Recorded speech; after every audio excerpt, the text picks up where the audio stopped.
السلام عليكم ورحمة الله وبركاته. الحمد لله الحمد لله رب العالمين، والصلاة والسلام على أشرف الأنبياء والمرسلين، وعلى آله وأصحابه وأزواجه وذرياته وأهل بيته ومحبوبه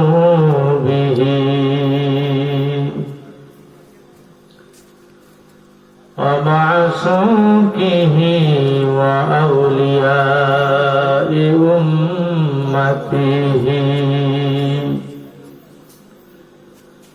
وعلماء أهل سنته أجمعين.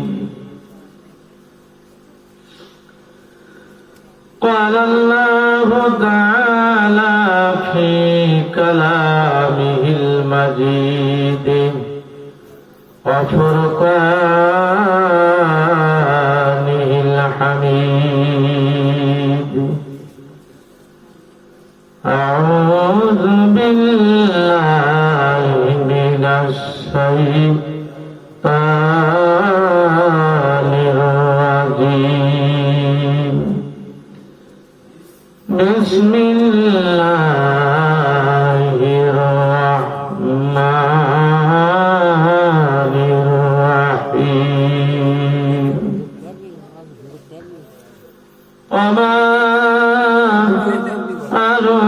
أرسلناك إلا رحمة للعالمين. وقال تعالى في شان حبيبه مخبرا وآمرا: إن الله وملائكته يصلون على النبي يا أيها الذين آمنوا صلوا عليه وسلموا تسليما. اللهم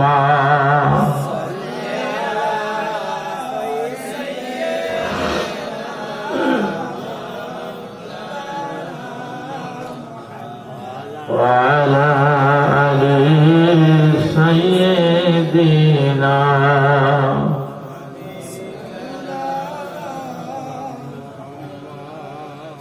এনা কঠিন মরুর দেশে তুমি আইলা মানব দেশে। এনা কঠিন মরুর দেশে তুমি আইলা মানব দেশে। কোন সাধনে পাইল আব্দুল্লাহ নবীজি তোমার দেখিতে মনে চায়, তোমার দেখিতে মনে চায় গো নবীজি আমাদেরকে দেখা দিবেন কি? আল্লাহুম্মা সাল্লি আলা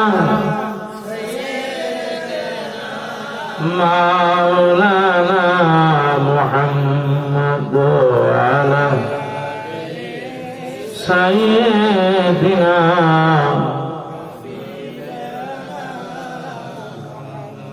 দেখলে ছবি পাগল হবি তোরা, দেখলে ছবি পাগল হবি, কাঁদবি বসে নিরালায়।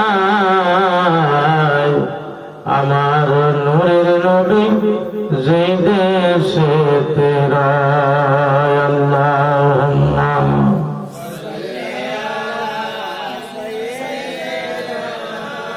মাওলানা মুহাম্মদ আলা সাইয়্যিদিনা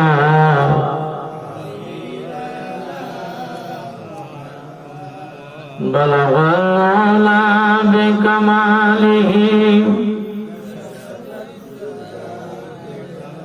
أسرت جميع خصاله صلى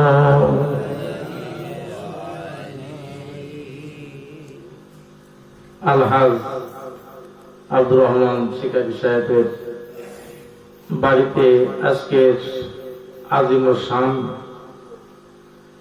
মহাপবিত্র ঈদে মিলাদুন নবী সাল্লাল্লাহু আলাইহি ওয়াসাল্লাম উপলক্ষে মিলাদ মাহফিলের সম্মানিত সভাপতি হযরত মাওলানা আব্দুল খালেক সাহেব আজকে এই মাহফিলে আমার পরে যিনি কথা বলবেন মুফতি হাফেজ মাওলানা আব্দুল সাত্তার সাহেব, সামনে বসা আছেন আল্লাহ প্রেমিক, রাসূল প্রেমিক, ওলি আল্লাহ প্রেমিক মুসলমান ভাই বাবাজিরা, পর্দানিশীন আমার মা ও বোনেরা, আসসালামু আলাইকুম ওয়া রাহমাতুল্লাহি ওয়া বারাকাতুহু। মহান রব্বুল আলামিনের দরবারে শুকরিয়া যে মহান রব্বুল আলামিন আমাদেরকে পবিত্র রবিউল আউয়াল শরীফের শেষের দিকে একটি মাস ব্যাপী মিলাদ মাহফিল, ঈদে মিলাদুন নবীর মাহফিল চলতেছে, তারই ধারাবাহিকতায় আজকে আমরা এখানে বসতে পেরেছি। আমার নবীর শান মানের মাহফিল, নবীর জন্ম কাহিনীর মাহফিলে আমাদের বসতে পেরেছি, এই জন্য সকলে বলি আলহামদুলিল্লাহ।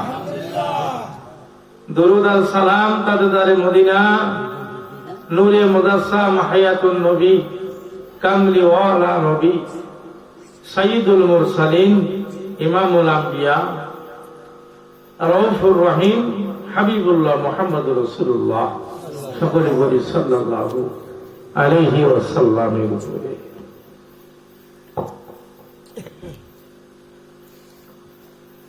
আমরা প্রায় একটি মাস যাবত ঈদে মিলাদুন নবীর মাহফিল আমরা শুনতেছি। এই মাহফিল শুনলে, মাহফিলে বসলে আল্লাহ রাব্বুল আলামিন আমাদেরকে ইবাদতের সওয়াব লিখে দেবেন আমলনামায়। সুবহানাল্লাহ। আমরা এশার নামাজের পরে স্বাভাবিক আমাদের মিলাদুন নবীর মাহফিল গুলো শুরু হয়। তো এই যে এশার নামাজের পরে আমরা দীর্ঘ রাত পর্যন্ত, রাত 1টা, 1:30, 2টা পর্যন্ত এই সময়টা আমরা অতিবাহিত করতেছি, এই সময়টা আমাদের বিফলে যায় না। সুবহানাল্লাহ, আমাদের বিফলে যায় না। কিন্তু যারা মিলাদুন নবী বিরোধী, যারা মিলাদুন নবীকে পছন্দ করে না, তারা দেখা গেছে এশার নামাজের পরে বিভিন্ন কাজকাম, গল্প গুজব, বিভিন্ন দুনিয়াবি ঝামেলা, কেউ ঘুমায় পড়েছে, তারা এই সব থেকে বঞ্চিত হয়ে গেছে। বলেন ঠিক না? বঞ্চিত হয়ে গেছে। আজকে দেখেন আমার নবীর শান মান যত আমরা শুনবো, আমাদের ঈমান তত পোক্ত হবে, আমাদের ঈমান তত মজবুত হবে, আমাদের আকীদা তত মজবুত হবে, হবে নবীর সঙ্গে সম্পর্ক। সুবহানাল্লাহ। আল্লাহর নবীর মিলাদ শরীফ যদি আমরা শুনি, শোনার পরে নবী কি, নবী শান কি, মান কি, নবী আমাদের মতন কিনা, নবী আল্লাহর দরবারে তার কেমন মর্যাদা, সমস্ত নবী রাসূলদের থেকে তার কেমন মর্যাদা ইত্যাদি কিছু বিষয় বেরিয়ে আসে, যেগুলো আমাদের আকীদার পক্ষে, আমাদের ঈমানের পক্ষে আমাদের উপকার হয়। এই কথা বলা ঠিক না বেঠিক? এজন্য দেখা গেছে মিলাদুন নবীর আলোচনা যত আমরা চেষ্টা করব, তত নবীর প্রতি আমাদের মহাব্বত গাঢ় হবে। এজন্য আমাদের যেমন দেখেন সূরা ফাতিহা, যদি আমরা সূরা ফাতিহা ছাড়া তো নামাজ হয় না, কি হয়? নামাজ হয় না। প্রত্যেক দিন আমরা সূরা ফাতিহা প্রত্যেক নামাজের রাকাতে, প্রত্যেক রাকাতে আমরা পড়ি, কি পড়ি কি পড়ি না। কিন্তু কোন মুসল্লির কি কোনদিন মনে এরকম খেয়াল জেগেছে যে প্রত্যেক দিন তো পড়ি সূরা ফাতিহা, আজকে আর পড়বো না, ভালো লাগে না বারবার, এরকম মনে খেয়াল আসে না কারো? কোনদিন আসে না কারো। সূরা ফাতিহা প্রতি রাকাতে পড়তে হয়, হ্যাঁ, এই শুনি শুনি আর শুনতে যেন মন চায় না, এরকম খেয়াল কিন্তু কোন মুসলমানের অন্তরে উদয় হয় না, কোনদিন হয়নি, হবেও।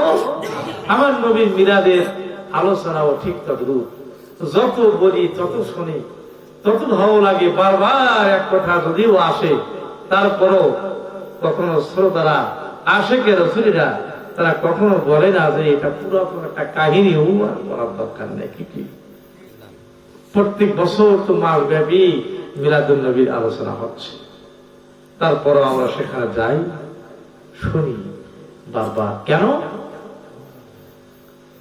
আল্লাহর নবী বলেন, জুরকানি আলাল মাওয়াহিবুল্লাহ দুনিয়া কিতাবের মধ্যে ইমাম আব্দুল বাকি জুরকানি রাহমাতুল্লাহি আলাইহি বলেছেন, ইমাম কুস্তালানি মাওয়াহিবুল্লাহ দুনিয়া কিতাবে সরা লিখেছে আল্লামা ইবনে আল্লামা আব্দুল বাকি জুরকানি রাহমাতুল্লাহ আলাইহি, এটা 8 খণ্ডে লিখেছে। এই কিতাবের 4 নম্বর খণ্ডের 432 নম্বর পৃষ্ঠার মধ্যে লেখা আছে, মান হাব্বা শাইয়ান আকসারা যিকরাহু, আল্লাহর নবী বলেন, এই পৃথিবীতে যে যার ভালোবাসে, এই পৃথিবীতে যে যাকে ভালোবাসে, ওই লোকটার কথা বেশি বেশি স্মরণ করে। যে যার ভালোবাসে তার কথা স্মরণ, বেশি বেশি স্মরণ করতে তার কাছে ভালো লাগে। আমরা নবীজির ভালোবাসি, নবীজির ভালোবাসা আমাদের আছে বিধায় সেই নবীর আলোচনা আমাদের বারবার শুনতে মন চায়। নবীর আলোচনা, নবীর মহব্বতের আলোচনা, ইশকের আলোচনা আমরা যতই শুনি, আমাদের মনের মধ্যে কখনো ঘৃণা সৃষ্টি হয় না, আরো মনে হয় আরো কিছু বলুক, আরো কিছু বলুক, আরো কিছু। বাবা, আমাদের মাঝ থেকে রবিউল আউয়াল শরীফ বিদায় নিয়ে যাচ্ছে, আমাদের মাঝ থেকে রবিউল আউয়াল শরীফ বিদায় নিয়ে যাচ্ছে। আগামীতে আমরা এই মাস আর পাবো কিনা আমরা কেউ বলতে পারি না। এই মিলাদুন নবীর মাস পাবো কিনা, এই মাসের সঙ্গে আমাদের সাক্ষাৎ হবে কিনা আমরা কেউ বলতে পারি না। দেখেন কত মানুষ ছিল আমাদের মধ্যে যারা গত বছর মিলাদুন নবীর মাহফিলে বসেছিল। এই একটা বছর চলে গেল, অনেকেই কবর জগতে চলে গেছে। এই বছরে তারা মিলাদুন নবীর মাস, মিলাদুন নবীর মাহফিল তারা হাজির হতে পারেনি। এজন্য আজকে ইংরেজি 7 তারিখ, আজকে রবিউল আউয়াল শরীফের 29 তারিখ মনে হয় খুব সম্ভব। আজকে 30, আজকে হয় 30 হবে না 29 হবে। আজকে রবিউল সানি মাসে ওখানে গতকালকে চাঁদ উঠে গেছে। আচ্ছা, আলহামদুলিল্লাহ। দেখেন তারপরও আমাদের আশিকে রাসূলদের কোন সাড়া নেই, আশিকে রাসূলরা মনে করতেছে এখনো মনে হয় মিলাদুন নবীর মাস চলতেছে। সুবহানাল্লাহ। এখনো মনে হয় মিলাদুন নবীর মাস চলতেছে রবিউল আউয়াল। একে বলে মহব্বত। এটা কি বলে? এর বলে মহব্বত। খেয়াল নাই মাস এখনো আছে কি নাই।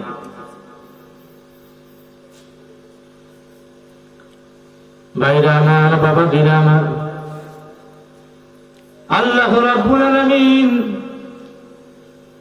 আল্লাহ পাক রাব্বুল আলামিন বলেন, আমার নবীজিরে আমি এমন সম্মান দিয়েছি, আমার নবীর জিকিরকে আমি এমন করেছি, পৃথিবীর যদি কোনো মানুষ আমার নবীর জিকির, আমার নবীর মাহফিল, আমার নবীর মিলাদ, আমার নবীর সালাত সিফাত কেউ না করে, আমি আল্লাহ পাক রব্বুল আলামিন নিজেই দায়িত্ব নিয়েছি। ওয়া রাফা'না লাকা যিকরা। হাবিব গো, আমি আপনার দায়িত্ব নিয়েছি, জিকিরের দায়িত্ব। আমি আপনার জিকির, আপনার প্রশংসা, আপনার সালাত সিফাতকে তামাম বিশ্বময় করে দেব, উন্নত থেকে আরো উন্নত করব, উত্তরণ থেকে আরো উত্তরণ করব, উচ্চ মাকাম থেকে আরো উচ্চ মাকামে পৌঁছাই দেব। তাই তো আজকে আমার নবীর গুণগান, আমার নবীর মিলাদের আলোচনা, আমার নবীর ফজিলতের আলোচনা। আমার নবী হলেন তামাম পৃথিবীর মধ্যে সর্বশ্রেষ্ঠ নিয়ামক। আমার নবী হচ্ছেন সর্বশ্রেষ্ঠ নিয়ামক।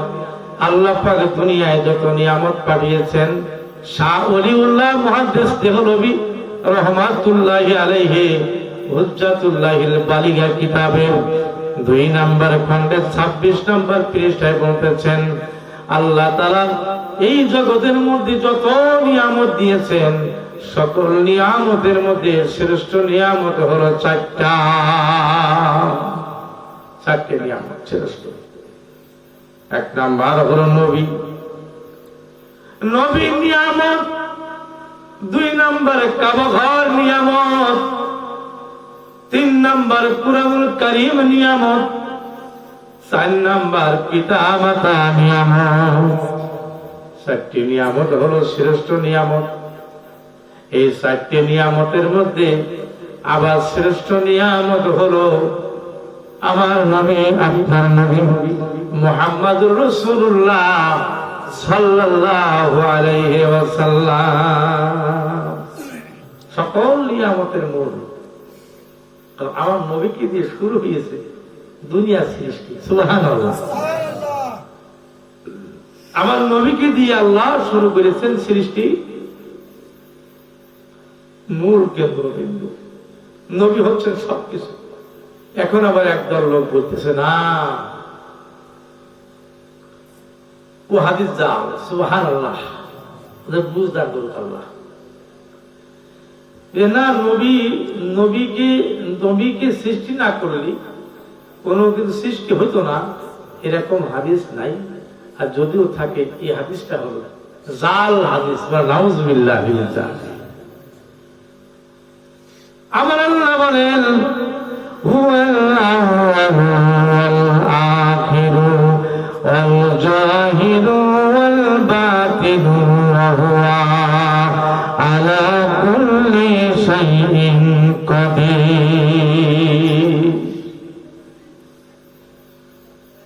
এই আয়াতের তাফসীর মাদারাজুন নবুওয়া কিতাবের মধ্যে শাহ আব্দুল হক মুহাদ্দিস দেহলভী রহমাতুল্লাহি আলাইহি 1 নম্বর খণ্ডের 1 নম্বর পৃষ্ঠায় এই আয়াতের তাফসীর করেছেন, ব্যাখ্যা করেছেন।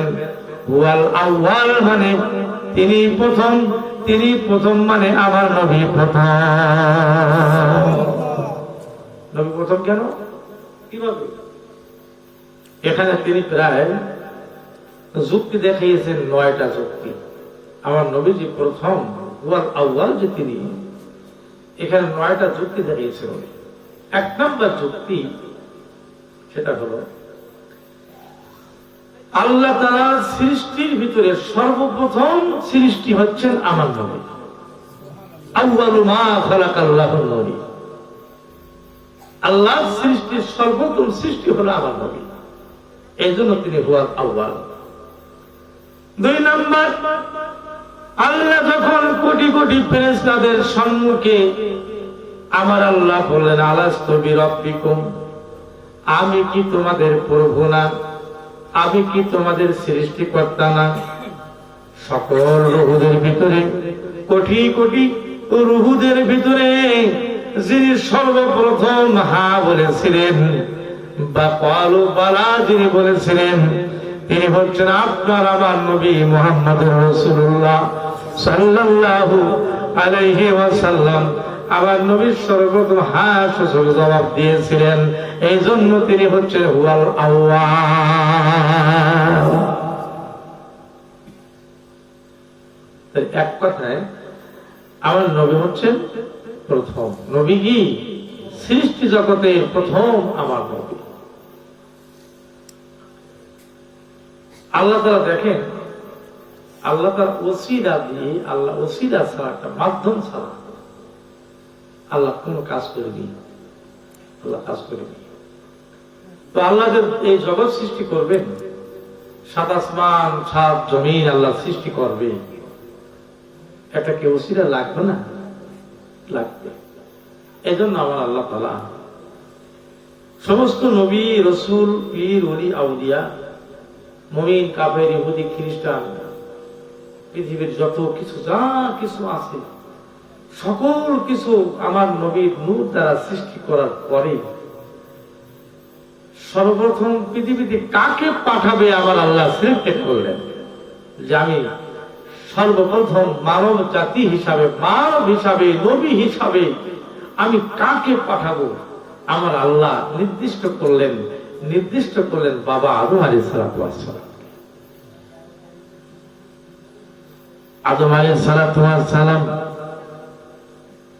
আদম আলাইহিস সালাতু ওয়াস সালাম আমাদের সকলের আদি পিতা। আদম আলাইহিস সালাতু ওয়াস সালাম হলেন দেহের পিতা, আর আমার নবী আপনার নবী হচ্ছেন তামাম পৃথিবীর সকল রূহের পিতা। বাবা রুহু আগে না দেহ আগে? বলেন রুহু আগে না দেহ আগে? রুহু আগে। আমার নবী আগে, আমার নবী হুয়াল আউয়াল, আমার নবী প্রথম।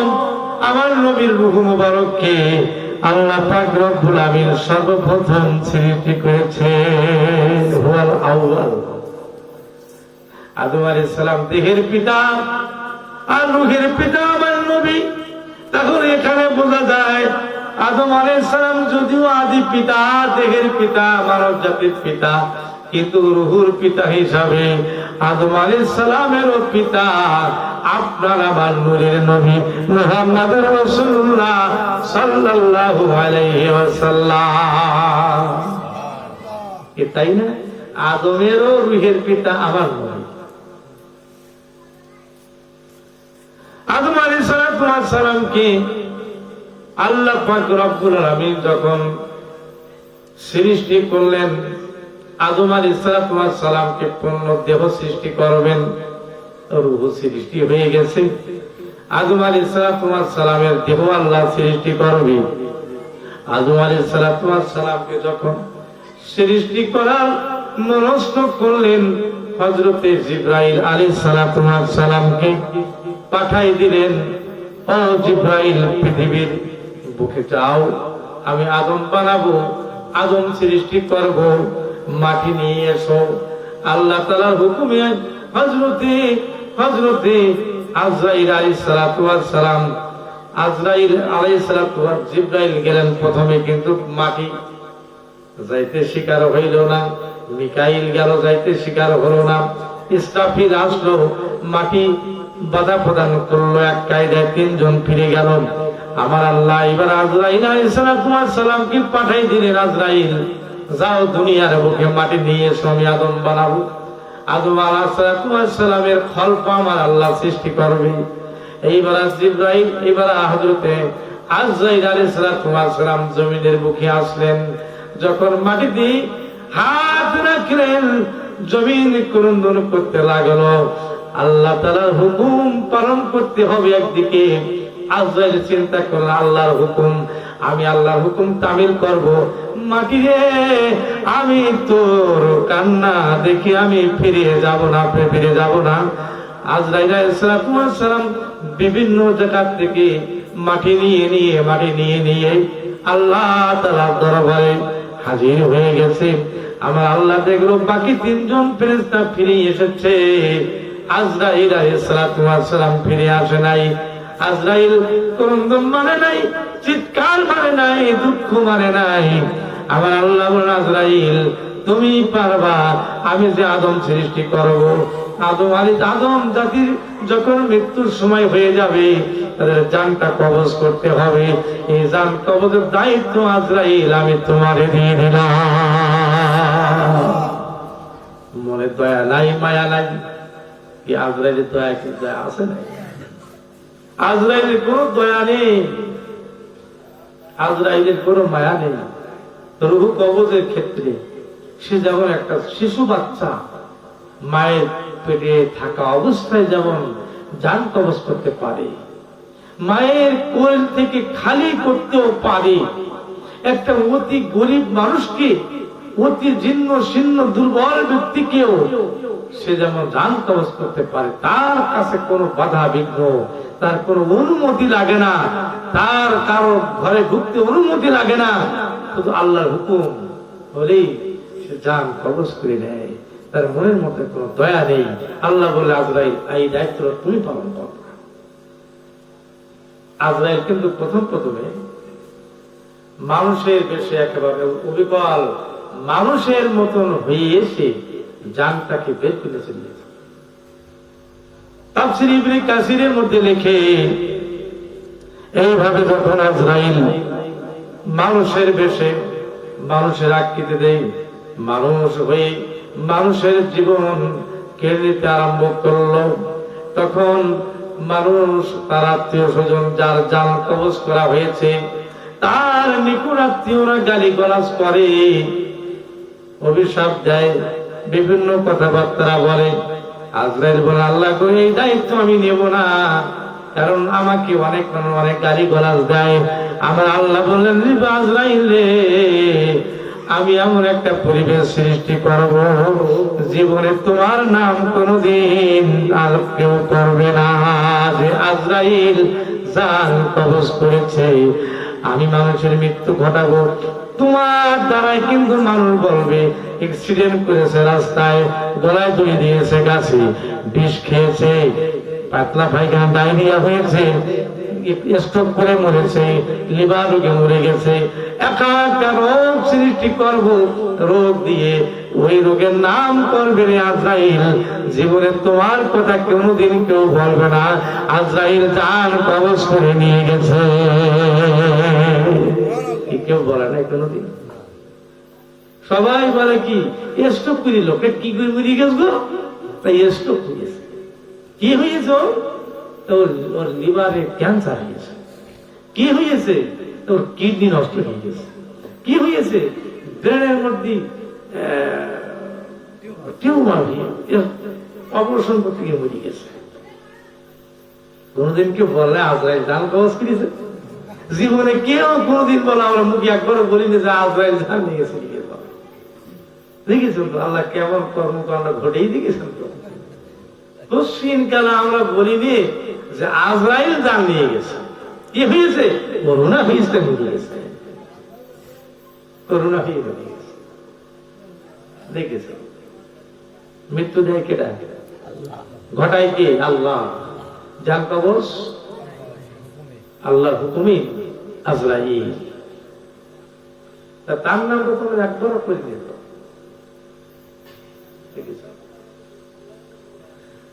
আজরাইল মাটি নিয়ে গেল, আমার আল্লাহ তাআলার কুদরতি হাত মাটি দিয়ে, আমার আল্লাহ কুদরতি হাতে, নিজে হাতে, কুদরতি হাতে আদম আলাইহিস সালামের খলফা তৈরি করলেন, দেহ বডি কাঠামো তৈরি করলেন, দেহ প্রান্তরে দেহ প্রাণ করে 40 বছর কিংবা 40,000 বছর। তাফসীরে খাজাইন শরীফের মধ্যে লেখে 40 বছর কিংবা 40,000 বছর এই মাটির কাঠামো শুকানো আরম্ভ করলো। মাটির খল বা মাটির দেহ যখন শুকানো আরম্ভ করে দিয়েছে, আমার আল্লাহ তাআলা এবার নিয়ত করলেন শুকানোর কাজ যখন শেষ হয়ে গেছে, তখন এই মাটির দেহে এবার আমি গোশত বানাবো, হাড় বানাবো, রক্ত দেব, পূর্ণ একজন মানুষ তৈরি করব। আমার আল্লাহ পাক রব্বুল আমিন যখন নিয়ত করলেন এমন, তখন একদিন কি একদিন কি ইবলিস শয়তান বলে, আল্লাহ গো, তোমার সৃষ্টি আদমের খলপাটা একটিবার আমার দেখার একটু ইচ্ছা হয়, আমি দেখবো। ইবলিস বলতেছে আমি দেখবো আদমের খলপাটা। আল্লাহ বলতে যাও দেখিস। তাফসীরে রুহুল মানি, তাফসীরে রুহুল বায়ানের মধ্যে সূরা বাকারা 30 নম্বর আয়াতে তাফসীরে দেখবেন, ভাইরা আমার, ইবলিস শয়তান আদম আলাইহিস সালামের খলপা দেখতে গেছে, দেহ দেখতে গেছে, কাঠামো দেখার জন্য গেছে। যেই দেখে আদমের দেহের বিভিন্ন জায়গায় ছিদ্র, চোখের মধ্যে ছিদ্র, কানের মধ্যে ছিদ্র, নাকে ছিদ্র, গাল ছিদ্র, পাছা ছিদ্র, কি আছে না, বহু জায়গায় ছিদ্র। ইবলিস শয়তান কিছুক্ষণ কাঠামো দেখার পরে বলতেছে আমি আদমের দেহে একটু পরিদর্শন করব। দেহের মধ্যে ঢুকি, খোলের মধ্যে কি আছে? গাল দিয়ে বের হয়, পাছা দিয়ে বের হয়, গাল দিয়ে ঢোকে, পাছা দিয়ে বের হয়, পাছা দিয়ে ঢোকে, গাল দিয়ে, নাক দিয়ে বের হয়, ছিদ্র পানি বের হয়ে এসেছে। 2 বার ঢুকলো, 2 বার বেরিয়ে শয়তান বাইরে বেরিয়ে ইবলিস সেপ ফেলল, ঘিরি না পেটে সেপ ফেলেছে আদম আলাইহিস সালামের নাভির। সেপ যখন ফেলেছে, জিজ্ঞাসা করে কেন তুমি সেপ ফেলেছো? বলে ঘিরি না হলো আদমের উপরে, এর সমস্ত জায়গায় ছিদ্র, সুবিধা আমার এক জায়গায়, আমি সেখান দিয়ে ঢুকবো, আদম সন্তানদের আমি ওয়াসওয়াসা দিতে পারবো। আল্লাহ শয়তানের এমন ক্ষমতা দিয়েছে, পশমের গোড়া দিয়ে ঢোকে, রক্তে রক্তে বয়, এমন ক্ষমতা দিয়েছে।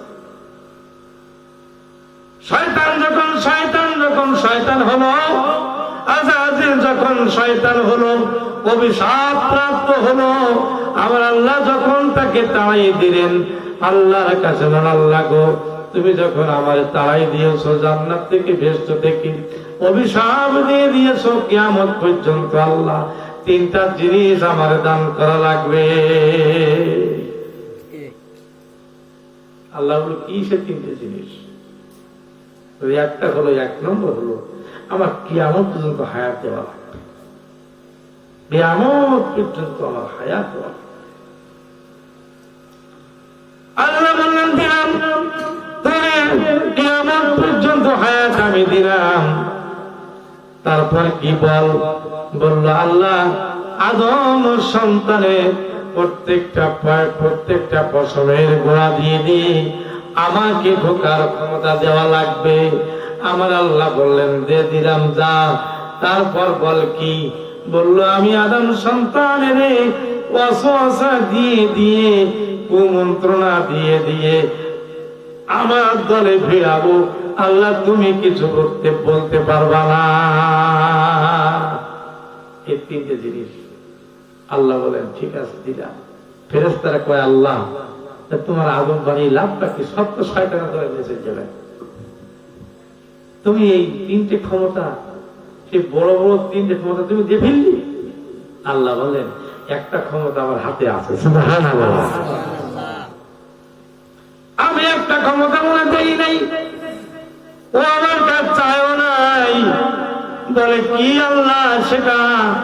আমার আল্লাহ বললেন, ও যখন আদম সন্তানের ওয়াসওয়াসা দিয়ে দিয়ে, শয়তানি যুক্তি দিয়ে দিয়ে ও যখন গোমরাহ করবে, ও যখন জাহান্নামী করবে, অপরাধী বানাবে, অপরাধী গুনার কাজ করবে, ওই বান্দা যদি আমার কাছে তওবা করে ফিরে আসে, আমি ওই বান্দারে ক্ষমা করে দেব। আমি যে ক্ষমা করতে পারবো না, এই কথাটা সে আমার কাছ থেকে ওয়াদা করে নাই। ও বললো না, ও বলিনি যে আল্লাহ আমি যারে পথভ্রষ্ট করব তুমি তারে হেদায়াত দিতে পারবা না, এমন কথা শয়তান আমারে বলে নাই। এখানে বড় সুযোগ রয়েছে। এই জন্য যারা আমার কাছে ফিরে আসবে, আমার দিকে যারা ফিরে আসবে, তওবা করে গুনাহ করে তওবা করে যারা আমার কাছে ফিরে আসবে, আমি আল্লাহ তাদের মাফ করে দেব। তার সুযোগ কি একটা আছে না? সুযোগ একটা আছে কিনা? সুযোগ একটা আছে। তাহলে আজকে যারা আমরা গুনার কাজ যারা করতেছি, আমরা গুনাহ করে নিয়ে এমন তো আসে না, আমাদের প্রত্যেকে গুনাহ আছে। এই জন্য গুনাহ কথা স্মরণ হওয়া মাত্র তওবা, 2 রাকাত নফল নামাজ। হযরতে বেলাল রাদিয়াল্লাহু তাআলা আনহু তাকে আমার নবীজি দেখেছিলেন জান্নাতের ভিতরে মিরাজের রজনীতে আগে আগে হেঁটে যাচ্ছে, বলেন সুবহানাল্লাহ। আর সিদ্দিক আকবরের কণ্ঠে, উদনু ইয়া মুহাম্মদ, উদনু ইয়া মুহাম্মদ, আপনি এগিয়ে আসেন, আপনি এগিয়ে আসেন, হে মুহাম্মদ সাল্লাল্লাহু আলাইহি ওয়াসাল্লাম আপনি এগিয়ে আসেন। সিদ্দিক আকবরের কণ্ঠ শুনেছিলেন। আর হযরত বেলাল রাদিয়াল্লাহু তাআলা আনহুর জুতের আওয়াজ শুনেছিলেন, পায়ের আওয়াজ শুনেছিলেন, যে আগে আগে হেঁটে যাচ্ছে, আমার রাসূলুল্লাহ দেখতে পাচ্ছেন, কানে আওয়াজ আসছে। এই কথা দুনিয়াতে আগমন করার পরে, মিরাজ থেকে ফিরে আসার পরে আমার রাসূলুল্লাহ বলেন, বেলাল গো কি ব্যাপার, তোমার পায়ের আওয়াজ শুনলাম জান্নাতের ভিতরে, সুবহানাল্লাহ। তুমি এতটুকু মর্তবা কিভাবে অর্জন করেছো, তুমি কি আমল? বেলাল বলেন, ইয়া রাসূলুল্লাহ আপনি কি শুনেছেন, আপনি কি দেখেছেন সেটা তো আমি জানি না। আপনি যখন আমার আমলের কথা শুনেছেন ইয়া রাসূলুল্লাহ, আমার তেমন কোনো কিছু বড় আমল নাই, তবে 2টা আমল আমার আছে। একটা হলো ইয়া রাসূলুল্লাহ হাবিবাল্লাহ, আমি যখন পেশাব করি, আমি যখন পায়খানা করি, পেশাব পায়খানা করা মাত্র তার থেকে পবিত্র হওয়ার জন্য আমি ওযু করি। কি করি? ওযু করি। পেশাব পায়খানা করি, এসে ওযু করি। আমি একবারও বাদ দেই না। ইয়া রাসূলুল্লাহ আর একটা কাজ আমি ছোট্ট একটা আমল করি, যদি আমার জানার ভিতরে কোন অপরাধ আমার হয়ে যায়, আমার মন যদি সায় না দেয় যে কাজটা ভালো হয়নি, সঙ্গে সঙ্গে ওযু করে আমি 2 রাকাত নফল নামাজ পড়ি। ইয়া রাসূলুল্লাহ এই 2টা কাজ আমার ছোট ছোট আমল আমি জীবনে কোনোদিন বাদ দেই না। আজকে অনেকে আছে পেশাব পায়খানা করে ওযু করে না, অনেকে আছে না, পেশাব পায়খানা করি ওযু করে না। বাবা, পেশাব পায়খানা করে মহিলা পুরুষ ওযু করবে, পেশাব পায়খানাতে কুলুপ নেবেন।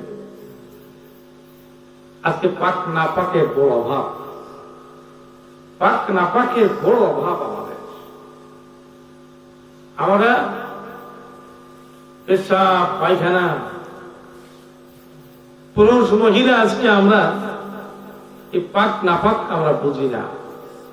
ওযু গোসলের ক্ষেত্রে আমরা ফরজ ওয়াজিব বুঝি না, যেগুলো আমাদের ওযু করার আগে আমরা অনেকে দোয়া জানি না, কি জানি নিয়ত জানি না, দোয়া জানি না। এক একটা অঙ্গ ধোয়ার জন্য এক একটা দোয়া আছে। এক একটা অঙ্গ ধোয়ার জন্য কি আপনি কুলি করবেন, দোয়া রয়েছে। নাকে পানি দেবেন, দোয়া রয়েছে। চোখ মুখ ধোবেন, মুখমণ্ডল ধৌত করবেন, দোয়া রয়েছে। হস্ত ডান হাত ধৌত করবেন, দোয়া আছে। বাম হাত ধৌত করবেন, দোয়া আছে। মাথা মাসা করবেন, দোয়া রয়েছে। পা ধৌত করবেন, দোয়া রয়েছে। এমনি করে উজু করার পরও একটা দোয়া রয়েছে। এগুলো আজকে আমরা আমল করি না, শুধু তাড়াতাড়ি উজু করি উঠতে পারলি বাঁচি। বাবা, প্রত্যেকটা অঙ্গের দোয়া আছে। পায়খানা করার সময় যখন আমরা বাথরুমে ঢুকবো, তখন প্রথমে কোন পা? বাম পা। প্রথমে পায়খানা ঘরের মধ্যে, বাথরুমের মধ্যে কোন পা? বাম পা। বেরোবার সময় আগে যখন পানি খরচ করবো, একটা দোয়া আছে। পানি যখন খরচ করবো তখন কি আছে? এই দোয়া আমার কেউ কেউ জানি? হায় হায়, আরে কল কল দুধ দিলাম, ধুয়ে হিলে বললাম।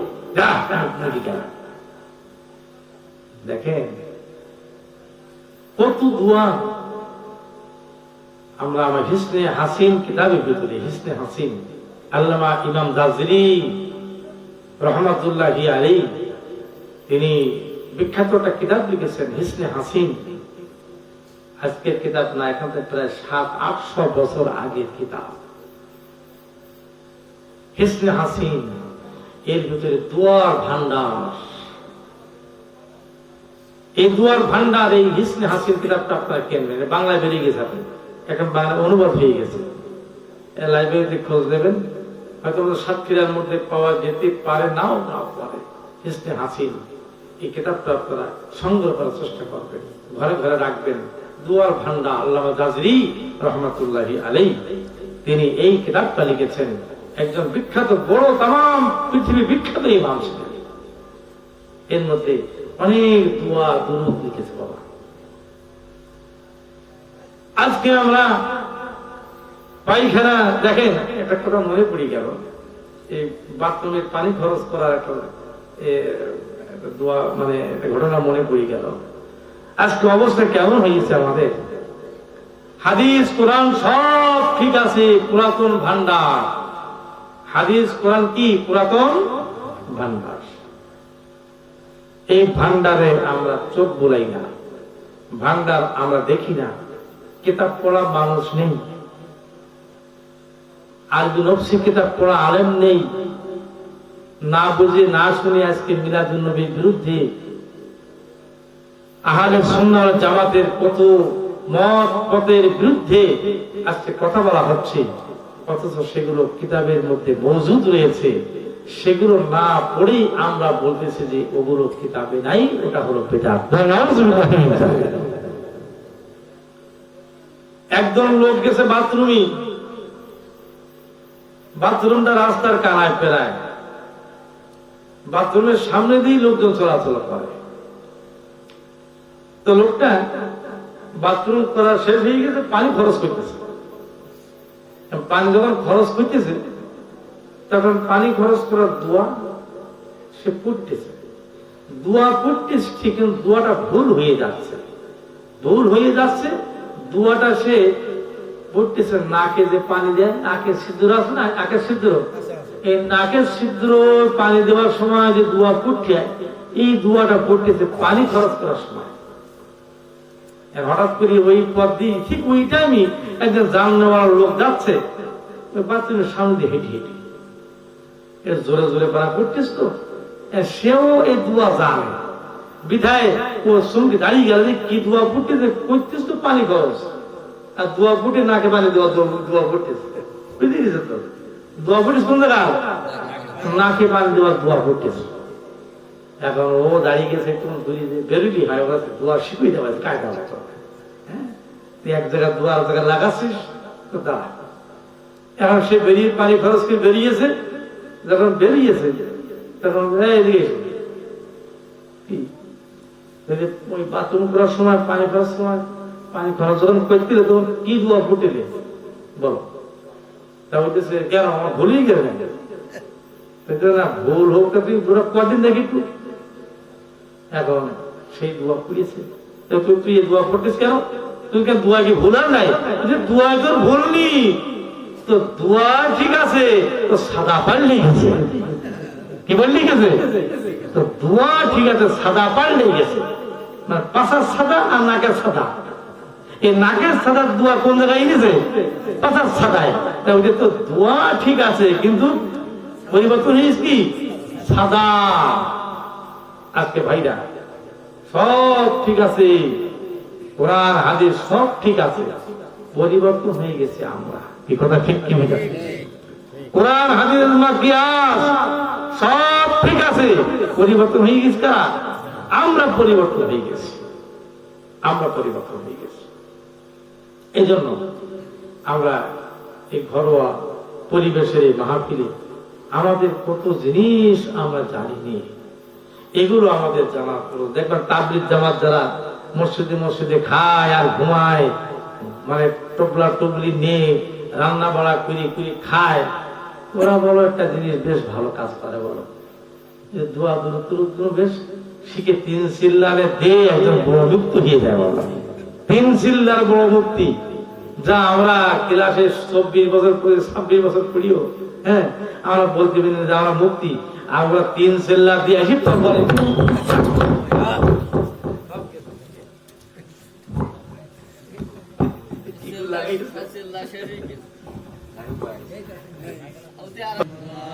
আদম আলাইহিস সালাতু ওয়াস সালামের নাভিতে যখন শয়তান থুতু দিয়েছে, কি মনে আসতো? আছে। শয়তান যখন আদম আলাইহিস সালাতু ওয়াস সালামের নাভিতে সেট দিয়েছে, আমার আল্লাহ তাআলা সঙ্গে সঙ্গে বললেন, জিবরাইল আর দেরি করো না, ওই আদম নবীর নাভি থেকে মাটি একটু উঠাই নাও। আল্লাহ পাক রব্বুল আলামিন যখন এমন হুকুম করলেন, জিবরাইল মাটি উঠাই নিলেন। কোন ফায়াকুনের মাধ্যমে জিবরাইল ফু দিলেন আমার আল্লাহর হুকুমে, সঙ্গে সঙ্গে একটা কুকুর পয়দা হয়ে গেল। কি পয়দা হয়েছে? কুকুর। আদম আলাইহিস সালামের দেহের একটু মাটি আর শয়তানের একটু সেট। এই জন্য দেখবেন মানুষ খুব পূর্ব ভক্ত হয়। মানুষ কি মানুষের ভক্ত হয় কুকুর। আপনি দেখবেন যে বাড়িতে থাকে ভাত না দিলেও শুই থাকে, কি থাকে না? কুকুরের ভিতরে 10টা ভালো জিনিস আছে। কুকুরের স্বভাবের ভিতরে 10টা স্বভাব ভালো আছে। এই 10টা স্বভাব যদি কোনো মানুষের ভিতরে আসে, সে আল্লাহর একজন প্রকৃত আল্লাহর বান্দা হয়ে যাবে। সুবহানাল্লাহ। কুকুরের এমন 10টা স্বভাব আছে, যে 10টা স্বভাব ভালো স্বভাব। যদি এই স্বভাব কয়টা তামবিহুল গাফিলিনের ভিতরে আল্লামা আবুল আইজ সামরকান্দি রাহমাতুল্লাহ আলাইহি লিখতেছেন কিতাবের মধ্যে, আল্লামা আবুল আইজ সামরকান্দি এই কিতাবের মধ্যে লিখতেছেন যে শয়তান এই কুকুরের ভিতরে 10টা ভালো স্বভাব আছে। এই ভালো স্বভাব যদি মানুষের ভিতরে কোন মানুষ গ্রহণ করতে পারে, তাহলে সে আল্লাহর ওলি, আল্লাহর প্রকৃত বান্দায় পরিণত হয়ে যাবে। সুবহানাল্লাহ। একটা দুটা বলি, যেমন কুকুর, আপনি তাই যদি 1 মুঠো ভাত দেন, অল্প ভাত দিলেও কুকুর সন্তুষ্ট হয়। যারা প্রকৃত মুমিন তারা অল্প রুজিতে আল্লাহর প্রতি সন্তুষ্ট থাকে। আর আজকে তো আমাকে কি কতটা নেব, কতটা খাবো, কতটা বানাবো, কি অবস্থায় না? কি কুকুরের স্বভাবটা কিন্তু এর বিপরীত। অল্প দেবেন, 1 মুঠো দেবেন, ওইটা খেয়ে সন্তুষ্ট, আমার মরিব আমার 1 মুঠো ভাত দেবে। 1 মুঠো ভাত খেয়েই আপনার ঘরের সামনে সারাদিন শুয়ে থাকে। মনিবের পাহারা দেয়, মনিবের বাড়ির পাহারা দেয়, মমিতার মনে তার মনিবের বাড়ি রক্ষণাবেক্ষণ করে। মনির যখন বাড়িতে আসে, যখন কথার আওয়াজ পায়, তখন লেজ নাড়াতে নাড়াতে, মাথা দোলাতে দোলাতে জিভ বাহির করে মনিবের কাছে চলে যায়। জীবনে ভরে না রে বাবা, পুকুরের মধ্যে 10টা স্বভাব যদি আমি ওয়াজ করি 10টা স্বভাবে রাগ হয়ে যাবে। পুকুরের মধ্যে 10টা স্বভাব। আজকে কুকুরের বিপরীত স্বভাবগুলো আমাদের মানুষের মধ্যে চলে গেছে, আর যেগুলো মানুষের হওয়ার দরকার ছিল স্বভাবটা গেছে কুকুরের মধ্যে। বুঝতে পেরেছেন তো? কুকুর আবার একটা কুকুর যাবে জান্নাতে, সুবহানাল্লাহ। 10টা প্রাণী জান্নাতের ভিতর যাবে, মানুষের কোনো গ্যারান্টি নাই আমি নাসিরুল্লাহ আমি যাব কিনা, আমার কোনো গ্যারান্টি নাই। কিন্তু আমার আল্লাহ 10টা প্রাণীর গ্যারান্টি দিয়েছে, সার্টিফিকেট আমার আল্লাহ দিয়ে দিয়েছে। 10টা প্রাণীর মধ্যে একটা কুকুর জান্নাতে হবে, যে কুকুরটার নাম হলো কিতমির, যারা পাহাড় দিত আসহাবে কাহাফের 7 জন ওলির সাথে সম্পর্ক থাকার কারণে, ওলি আল্লাহকে ভালোবাসার কারণে, ওলি আল্লাহকে ডিউটি করার কারণে আমার আল্লাহ বলেন, কুকুর তুই যখন আমার ওলির পাশ ছাড়লি নি, আমার ওলিরা যাবে জান্নাতে, তুই বাইরে থাকবি না, তোকেও বলে দিলাম তোর জান্নাতে, কুকুরও জান্নাতে যাবে। কিতমির নামে কুকুর।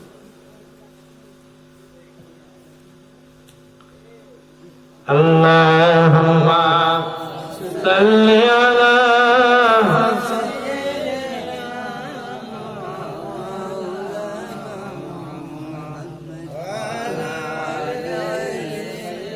সাইয়্যিদিনা মাওলানা। কুকুর তৈরি হয়ে গেল শয়তানের ছেপ আর নাভির মাটি আদম নবী। এই জন্য আমার আল্লাহ তাআলা মানুষের ভক্ত বানাইছেন। আদমের যখন খলপা তৈরি হয়ে গেল, আমার আল্লাহ দেহ দিলেন, বডি দিলেন, রক্ত দিলেন, মাংস দিলেন, সবকিছু দিলেন। আদম আলাইহিস সালামের মধ্যে রূহ ফুকাই দিলেন। আদম আলাইহিস সালাম ভিতরে রূহ ফুকাই দেওয়ার সঙ্গে সঙ্গে একটা হাসি চলে আসলো, হাসি মানলো। আদম আলাইহিস সালাম বলেন আলহামদুলিল্লাহ। আল্লাহর ফেরেশতারা বলেন ইয়ারহামুকুমুল্লাহ, সুবহানাল্লাহ। আমার আল্লাহ বললেন আদম রে, তুমি যে হাসি দিয়ে আলহামদুলিল্লাহ বলেছো, এই রীতি এই নিয়ম কিয়ামত পর্যন্ত আমি আদম সন্তানদের মধ্যে জারি রেখে দিলাম। এই জন্য হাসি দেওয়া মাত্র কি বলতে হয়? আমরা কত লোক বলি গো ছাড়ি ছাড়ি যাওয়া, কিন্তু আমরা কি আলহামদুলিল্লাহ বলি কম লোকে বলি। কিন্তু আসলে আল্লাহ পাকের শুকরিয়া আদায় করতে হবে। যদি কেউ শুনি ফেলে আলহামদুলিল্লাহ শব্দটা, সে কি বলবে?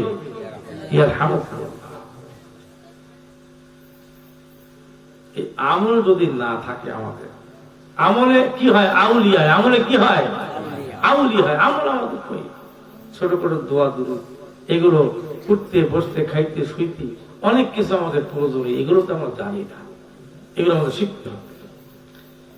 আল্লাহ রাব্বুল আলামিন আদম আলাইহিস সালামের বানিয়ে রূহ দিলেন ফুকিয়ে, এবার জ্যান্ত মানুষ আদম আলাইহিস সালাম। আমার আল্লাহ তাআলা, আমার আল্লাহ পাক রব্বুল আলামিন ওই সময় নূরে মুহাম্মাদি, আমার নবীর নূর কি, আমার নবীর নূর মুবারক কি আদম আলাইহিস সালামের পিঠে লাগাই দিলেন, সুবহানাল্লাহ। পিঠ মুবারক ইস্তাফা আমার আল্লাহ ইশারা, আমার আল্লাহর ইশারা আদম আলাইহিস সালামের পিঠ মুবারকের দিকে সবাই কোটি কোটি ফেরেশতারা আমার নবীজির সালাম দেয়। আমার নবীজির নূর মুবারককে দাঁড়িয়ে দাঁড়িয়ে সম্মান করে আর সালাম দেয়। আদম আলাইহিস সালাম বলেন আল্লাহ গো, আমার পেছনের দিকে দাঁড়িয়ে কারা সালাম দিচ্ছে, কাকে সালাম দিচ্ছে? আমার আল্লাহ বলেন আদম, আমি তোমার পিঠে নূরে মুহাম্মাদি লাগাই দিছি। তাফসীরে রুহুল বায়ানের 4 নম্বর খণ্ডে 446 নম্বর পৃষ্ঠায় লেখা আছে, আদম আলাইহিস সালাম আল্লাহ ওই নূর আমার সামনে এনে দাও। আল্লাহ আল্লাহ দিলেন কপালে, লাগাই দিলেন কপালে। সঙ্গে সঙ্গে ফেরেশতারা ঘুরিয়ে এসে আদম নবীর সামনে দাঁড়িয়ে দাঁড়িয়ে আমার নবীজির সালাম বলা শুরু করেছে। এটা হলো কিয়ামের প্রকৃত, এটা হলো ইতিহাস। কিয়াম এটা নতুন পৃথিবীতে কেউ বলে 600 বছর আগে হয়েছে, কেউ বলে 800 বছর আগে শুরু হয়েছে। আসলে না, কিয়াম আমার নবীজি তখন পৃথিবীতে আসেন নাই। আদম আলাইহিস সালামের ওই সৃষ্টির পরে নবী মুহাম্মদ যখন আদম আলাইহিস সালাম পিঠে লাগাই দিয়েছিলেন, কপালে লাগাই দিয়েছিলেন, তখন থেকে কিয়াম শুরু হয়ে গিয়েছিল। সুবহানাল্লাহ। আজকে যারা কিয়াম বিরোধী, আজকে যারা কিয়ামকে যারা বিদআত বলে, কিয়ামকে নিষেধ করে, আমার ভাইরা তারা এই ইতিহাস জানে না। আসলে আমার নূর নবীর সম্মানার্থে, আমার নূর নবীর সম্মানার্থে ইজ্জতের খাতিরে আদম আলাইহিস সালামের সামনে পিছনে কোটি কোটি ফেরেশতারা সালাম জানাইছিল দাঁড়িয়ে দাঁড়িয়ে। সুবহানাল্লাহ। আর এই সালামটা আমার আল্লাহর কাছে খুব ভালো পছন্দ হয়েছে। দেখেন ইমাম গাজ্জালী রহমাতুল্লাহ আলাইহি কিয়ামের একখানা ইতিহাস বর্ণনা করেছেন। কিয়াম করলে আমার আল্লাহর কাছে প্রিয় হওয়া যায়, আমার আল্লাহ তার উপরে রহমত নাজিল করেন, আমার আল্লাহর অভিশাপ তাদের উপরে নাজিল হয় না। আমার আল্লাহ তাদের প্রতি খুব খুশি হয় যারা কিয়াম তার নবীকে দাঁড়িয়ে দাঁড়িয়ে সালাম দেয়। সুবহানাল্লাহ। ইমাম গাজ্জালী মুকাশাফাতুল কুলুব নামক কিতাবের ভিতরে দুরূদ শরীফের একটা অধ্যায় তিনি শেষের দিকে প্রায় উল্লেখ করেছেন। ইমাম গাজ্জালী রাহমাতুল্লাহ আলাইহি কিয়াম কেমন জিনিস দেখেন, দাঁড়িয়ে দাঁড়িয়ে নবীকে সালাম দেওয়ার একটা বিষয়। আমার নবীজি মিরাজের রজনীতে প্রথম আসমান ভেদ করে দ্বিতীয় আসমান, তৃতীয় আসমান, চতুর্থ আসমান, পঞ্চম আসমান, ষষ্ঠ আসমান, সপ্তম আসমান যখন পৌঁছেছেন সপ্তম আসমানে আমার আল্লাহ পাক রব্বুল আলামিনের একজন ফেরেশতা আছেন। ওই ফেরেশতা ইয়াকুত জবরজত মণি মাণিক্য স্বর্ণ তৈরি বিশাল বড় একটা সিংহাসনে বসে থাকে। আর ওই ফেরেশতার আন্ডারে 1 লক্ষ ফেরেশতা কাজ করে। 1 লক্ষ ফেরেশতা তার সব সময়ের জন্য খেদমত করে। আর ওই 1 লক্ষ ফেরেশতার প্রত্যেকটা ফেরেশতার আন্ডারে আরো 70,000 করে ফেরেশতা রয়েছে। যিনি সিংহাসনে বসে দিয়েছে ওই ফেরেশতার খেদমত করে 1 লক্ষ ফেরেশতা। আর ওই 1 লক্ষ ফেরেশতার প্রত্যেক ফেরেশতার আন্ডারে আছে আরো 70,000 করে। সুবহানাল্লাহ। তাহলে সে কত আসে? কোটি কোটি না? এইবার দেখেন এই ফেরেশতার সামনে যখন আমার নবীজি হাজির, সব ফেরেশতায় দাঁড়িয়ে আমার নবীজির আহলান সাহলান জানিয়ে মারহাবান জানিয়ে আমার নবীজির সালাম বলল। আর ওই 1 লক্ষ ফেরেশতা যিনি যে সর্দার যে খেদমত পায় সিংহাসনে বসে থাকে, এই ফেরেশতা মনে মনে চিন্তা করলো, রে আমি 1 লক্ষ ফেরেশতার খেদমত আমি পাই, 1 লক্ষ ফেরেশতার প্রত্যেকটা ফেরেশতার পেছনে আরো 70,000 করে ফেরেশতা রয়েছে।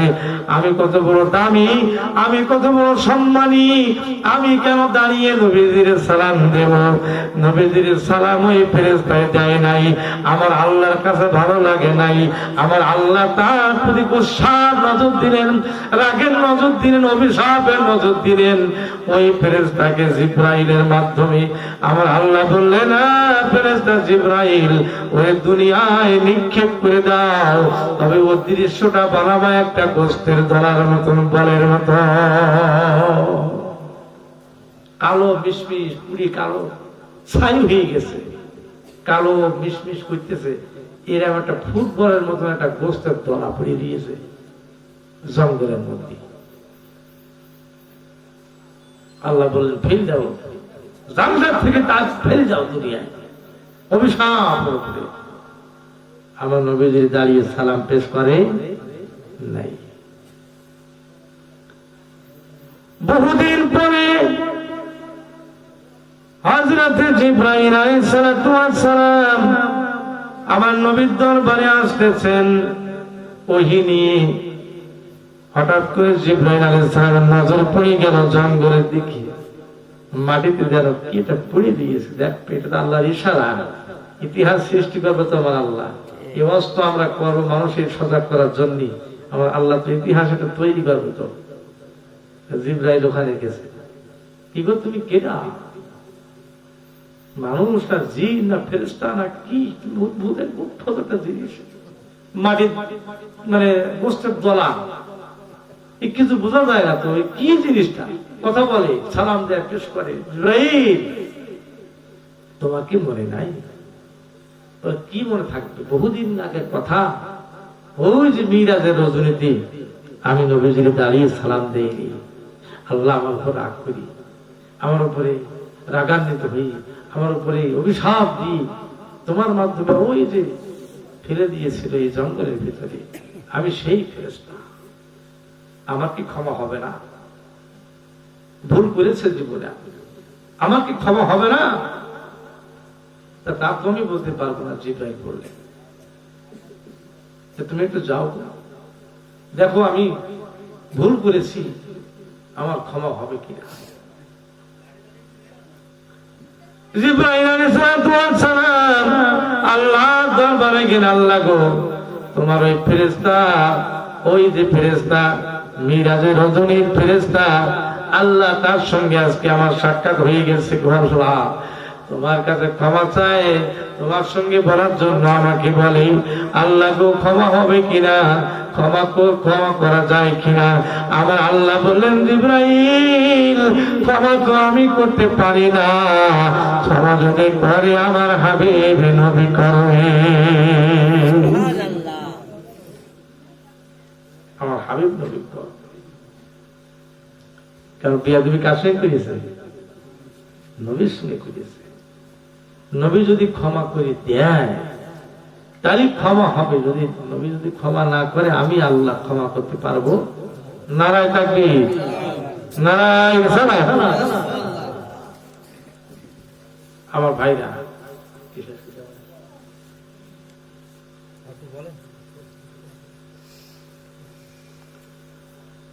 আল্লাহ পাক রব্বুল আলামিন বললেন, জিবরাইল ক্ষমা তো আমি করবো না, কারণ বিয়াদবিটা হয়েছে আমার হাবিবের সঙ্গে। আমার যদি হাবিব ক্ষমা করে দেয় আমার কোনো দ্বিধা নাই। নবীজির কাছে আসলেন, ইয়া রাসূলুল্লাহ, হাবিব আল্লাহ, আপনার সাথে বিয়াদবি করার কারণে আল্লাহ পাক রব্বুল আলামিন এক ফেরেশতার এই অবস্থায় জঙ্গলের মধ্যে ফেলে রেখেছে। আমার কাছে কান্নাকাটি করে, গিয়েছিলাম আল্লাহর কাছে, দেখাই দিয়েছে আল্লাহ আপনাকে, কি করবে? সে ক্ষমা চায়, তার পূর্বের জায়গায় ফিরে যেতে চায়, সেই মাকামে, সেই স্থানে। আমার আল্লাহ নবী, আমার আল্লাহ নির্দেশ ছাড়া কিছুই বলে না। কি বলে? আমার নবীজি আল্লাহর নির্দেশ ছাড়া কিছু বলে না।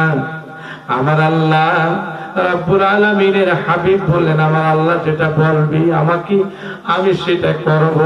আমার আল্লাহ বললেন, ও জিবরাইল, ওই ফেরেশতারে বলো আর পূর্ব অবস্থায় ফিরাই দেওয়া হবে, তবে সে আমার নবীজির সালাম দেবে কিনা।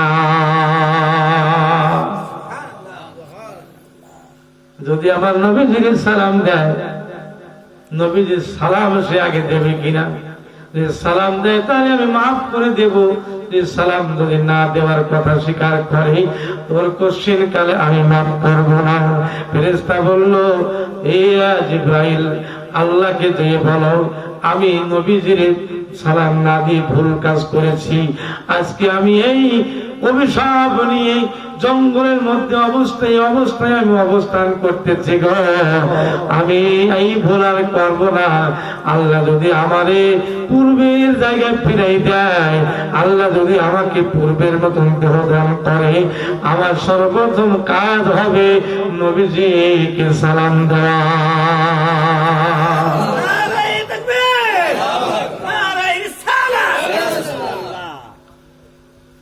আমার আল্লাহ তাআলা আমার নবীজি উভয়ে এই কথায় যখন সে সালাম দেওয়ার কথা স্বীকার করেছে, সঙ্গে সঙ্গে আমার আল্লাহ কোন পায়াকুরের মাধ্যমে অভিশাপের নজর উঠাই নিলেন, পূর্বের মতন তার আকৃতি তৈরি হয়ে গেল। আমার নবীজির দরবারে এসে নবীজির দাঁড়িয়ে সালাম পেশ করার পরে আমার আল্লাহ তাআলা ওই ফেরেশতাকে পুনরায় তার আসল জায়গায় স্থানে আমার আল্লাহ কবুল করলেন। আজকে দেখেন আমার নবীজি দাঁড়িয়ে সালাম না দেওয়ার কারণে আমার আল্লাহর গোসার নজর, আমার আল্লাহর অভিশাপের নজর, আমার আল্লাহ রাগান্বিতর নজর ওই ফেরেশতার উপরে পড়েছে। যদি পড়তে পারে আজকে দুনিয়ায় যারা আমার নবীজির দাঁড়িয়ে দাঁড়িয়ে সালাম আমরা দেই আর যারা দেই না, এই দুইটা দল আল্লাহর কাছে একরকম কিনা? কি একরকম? নিঃসন্দেহ ইমাম গাজ্জালী রহমাতুল্লাহ আলাইহি এই কিতাবের এই ঘটনা, এই হাদিসের অনুযায়ী বোঝা যায় যারা আমরা নবীজির দাঁড়িয়ে সালাম দেই আমরা আল্লাহর কাছে ভালো, আর যারা দাঁড়িয়ে সালাম দেয় না তারা আল্লাহর গোসার নজরে আছে। কেন নজরে আছে? দোলা করতে না, দোলা করবে নে, দোলা করবে নে।